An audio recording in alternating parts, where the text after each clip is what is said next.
to. Parang desierto. Puro alikabok.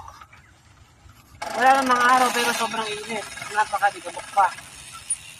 Dito tayo sa ibabaw na ng bundok. Kung saan, hindi na namin alam kung saan lugar to. Basta kami, naghahanap kami ng tubig at makakainan.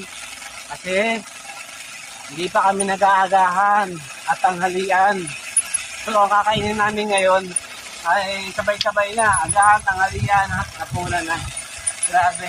Oh, ayun, ang ganda, oh. Woo! Hindi namin alam kung saan lugar na ito. Basta kami, sipa lang ng sipa. Dito kami dinala ng mga bike namin. No, wala rin signal dito. Dito tayo na. Dito. Baba. Baba pa. Dito no. Ay, ayan. Ano ba video mo ba ako? Ano? O, ayan no. Okay lang makikuha dito dahil lalo nung hotel dito eh. Para hindi natin maramdaman yung gutom natin. Magkwentuhan na lang tayo. Eh, wala na tayong tubig, kaya ang inumin natin, laway na rin natin.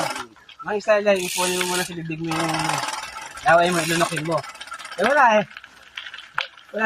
Walang mabibilan dito, walang tindahan eh. Oh. Napakaliblib na lugar eh. Walang katao-tao. Dito ginagano sa 7-Eleven trade. Dito ba ginagawa na? Kaya pala maganda sa yung lugar na sa'yo. Ayan, biglang ano. Biglang lumamig ang hangin. Kasi dumami na naman ang puno.